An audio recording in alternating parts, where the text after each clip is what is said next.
안녕하세요. 김동섭입니다. 9월 13일 아침 시황하도록 하겠습니다. 연휴 기간 동안 미국 시장은 연일 상승을 했습니다. 상승 때문에 이제 국내 시장이 어떤 모습이 나올지는 참 중요한데요. 미국 시장 상승의 이슈는 거의 없었습니다. 있었다면 소비자 물가 지수가 발표가 이제 13일 날 오늘 밤 되죠. 아마 그거에 대한 부분이 영향을 미친 것 같습니다. 소비자 물가 지수가 지난번에 9.1을 찍고 미국 시장이 8.5로 내려왔습니다. 두 번째 발표된 오늘 아마도 8% 가능성이 지금 얘기가 되고 있습니다. 둔화된 것 때문에 정점을 지난 거 아니냐 뭐 이런 얘기를 하죠. 근데 항상 제가 말씀드리지만 소비자 물가 지수는 모든 지표는 3번 연속으로 하향 모습이 나와야 되기 때문에 이번 두 번째가 중요한 게 아니라 그 다음번 세 번째까지 추세적 흐름이 있는지가 굉장히 중요하겠죠. 정점을 찍고 내려왔다고 생각하는지 시장에서는 연준이 긴축 속도에 대한 둔화 가능성을 제기하고 있는데요. 사실 연준은 인플레이션과의 싸움을 언급하고 있죠.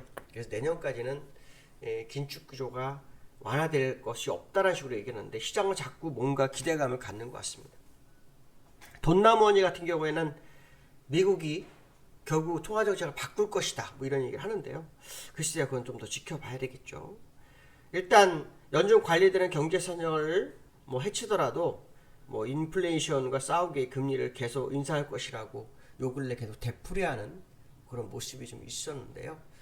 시장은 조금 다른 모습이 있는 것 아닌가라는 생각이 들고 있습니다.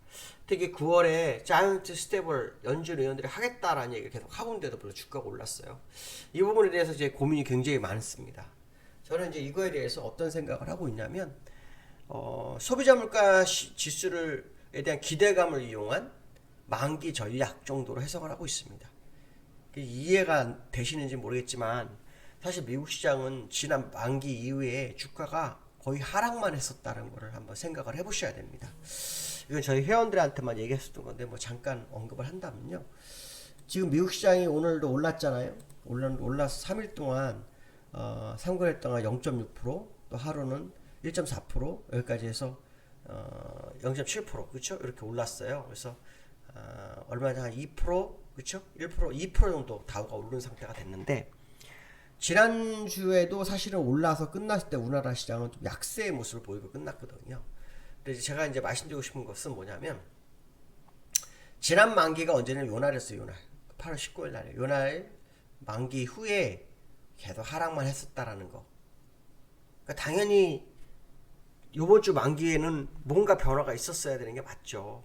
그걸 생각해 본다 그런다면 이 반등은 있을 만한 반등이었다. 그런 해석을 해볼 수 있죠. 이 해석은 여러분이 각자 하셔야 됩니다. 근데 이제 분명해서 이제 그 부분을 한번 설명을 해드린 겁니다. 중요한 것은 뭐냐면 일목균형표상으로 이제 올 수 있는 것까지 다 온 게 아닐까라는 생각을 해보고 있습니다. 기술적으로. 그래서 오늘 밤에 CPI가 끝나고 난 다음에, 그러니까 CPI가 둔화됐을 거라는 기대감을 시장에 쏟아부으면서 분위기를 조성하면서 만기 전략을 통한 하락만 했었던 만기를 반대로 살짝 돌려놓고 다시 하락으로 가는 전략, 이런 거 아닐까라는 생각을 해볼 수 있어요. 예를 들어서 무슨 말이냐면 계속 하락만 하면 계속 풀이가 높아지죠.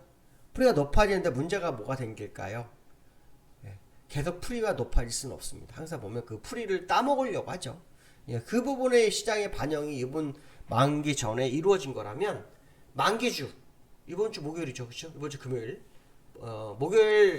금요일 시초가니까 목요일 종가는 거의 비슷해요. 그러니까 그런 모습들 계산을 본다 그러면 아마 상승은 이제 거의 마무리 국면이 아닐까, 반등은 마무리 국면이 아닐까 생각을 해야 될 것 같습니다. 왜냐하면 미국이 금리 인상을 계속 한다는 것은 유동성이 회수되는 건데 인플레이션이 낮아진다고 해서 인플레이션이 2%가 되기 전까지는 금리 인하를 할 확률은 없잖아요.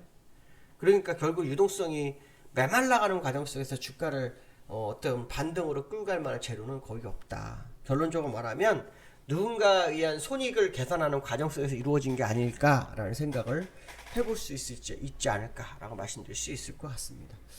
그 다음에 이제 나스닥도 좀 보시면 똑같죠? 차트가 똑같습니다. 여기 보시면 21선까지 되돌려놓고 끝나는 모습인데요.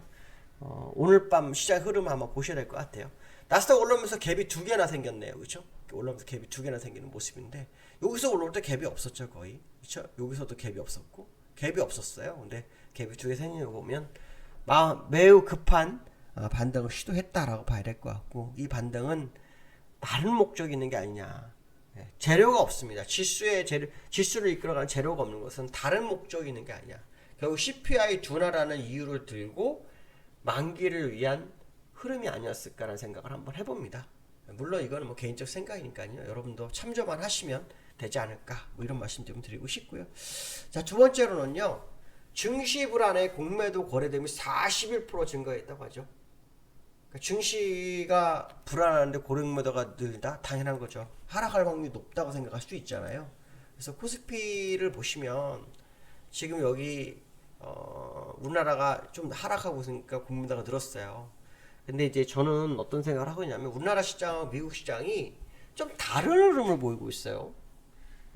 무슨 말이냐면 미국 시장은 하락할 때 국내장은 거의 뭐 하락을 안 하는 둥 하다가 마지막에 좀 하락을 했고 또 이번에 미국이 상승할 때 국내장은 또 다른 모습이 있지 않을까 생각을 한번 해봐야 될 것 같아요. 특히 지금 시장에서 국내장 같은 경우에는 이 반도체 기업들이 굉장히 많이 밀리고 있는 상황이거든요. 그래서 미국과는 약간의 어떤 뭐 시장의 흐름이 다를 수 있다라는 생각 한번 해봐야 되겠죠. 공매도가 41% 증가했다는 것은 하락을 보는 시장의 투자가 굉장히 많아지고 있다는 거고 변동성을 기다리고 있는 거 아니냐 이런 해석을 해볼 수 있기 때문에 공매도의 모습이 줄어들어야만 시장의 방향성이 바뀔 수 있다는 생각을 해야 되겠죠. 그렇지만 원천적으로 사실은 이제 금리가 상승이 멈춰야 되고 그로 인한 환율의 안정세가 와야 진짜다. 그 전까지는 다 반등은 추세적 하락 국면에서 있을 수 있는 일시적인 흐름으로 보는 게 맞지 않을까 뭐 이런 생각 해봐야 될 것 같고요. 세 번째로는 올해 개미가요 순매수가 30조 원을 돌파했다고 하네요. 어마무시하네요. 개인들이 국내 시장을 사기 시작한 시점이요 재작년 2020년도부터 엄청 샀습니다. 2020년도부터 개미가 매년 몇십 조씩 삽니다. 작년에 샀고 재작년에 샀고 올해 3년 연속으로 개인들이 엄청나게 시장을 매수하고 있는데 이 개인들이 순매수하는 건 시장에 도움이 안 되죠. 매수가 들어왔는데 왜 도움이 안 돼? 이렇게 생각했지만 시장을 주도하는 것은 항상 외국인 기관이었습니다. 근데 역사 이래 개인들이 시장을 이끌어간 적이 그렇게 많지가 않아요. 일시적으로 한 달에서 두 달 정도의 움직임이 있었지만 추세적으로 본 경우는 거의 없었다는 거죠. 결국 개인들의 매수는 시장의 퀄리티를 떨어뜨리는 게 아닐까. 퀄리티를 떨어뜨린다는 얘기는 결국 뭐냐. 그들이 물량을 털기 전까지 시장을 안 갈 거라는 거죠. 아마도 작년 올해 개인들은 아마 2020년도에 매수분에 대한 손실 부분을 만회하기 위해서 물을 탄 게 아닐까 생각이 들어요. 근데 30조가 이렇게 들어왔다는 것은 굉장히 많이 들어온 겁니다. 작년에도 한 3, 40조 들어왔거든요. 그 전년도에도 한 30조 들어왔고요. 그래서 한 100에 한 20조 정도가 개인들만 사는 시장. 거의 3년 동안 시장을 개인들만 사는 시장이었습니다. 2020년도에는 개인들이 시장을 끌어올렸잖아요. 라고 하는데 아닙니다. 실제로 외국인하고 기관들이 선물이나 이런 걸 조장을 하면서 끌어올렸습니다. 실제로 그들은 물량을 팔았고요. 그러니까 개인들이 시장을 끌어오는 것처럼 보였지만 결국은 외국인들은 자기들의 실익을 추구하는 그런 시장의 모습을 이끌었다라고 봤을 때 올해 2022년도에도 개인들의 순매수가 이렇게 많다는 것은 시장이 또 추가로 더 상승하기는 굉장히 버겁지 않겠느냐 뭐 이런 생각을 해볼 수 있는 어떤 내용들이 아닐까 생각을 해봐야 될 것 같습니다. 특히 삼성전자라든가 뭐 여러 종목에 좀 몰려있는 그런 모습인데요. 이 종목들의 흐름도 한번 보셔야 될 것 같고요.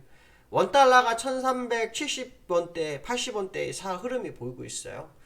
원달러 추가적 상승이 이루어지는지를 좀 보셔야 될 것 같고 전 세계에서 파생시장으로 우리나라가 굉장히 큽니다. 그래서 파생시장이 크기 때문에 전 세계 시장의 우리나라 시장을 좀 계속 볼 수밖에 없는데 우리나라 시장이 쉬는 기간 동안 외국인들이 올라온 게 아닐까 본다면 파생이 강한 우리나라 시장의 흐름을 아마 외국인들이 이제부터 다시 주지하는 한 주가 되지 않을까 이런 생각을 해봐야 될 것 같습니다. 오늘 여기까지 하겠습니다. 감사합니다.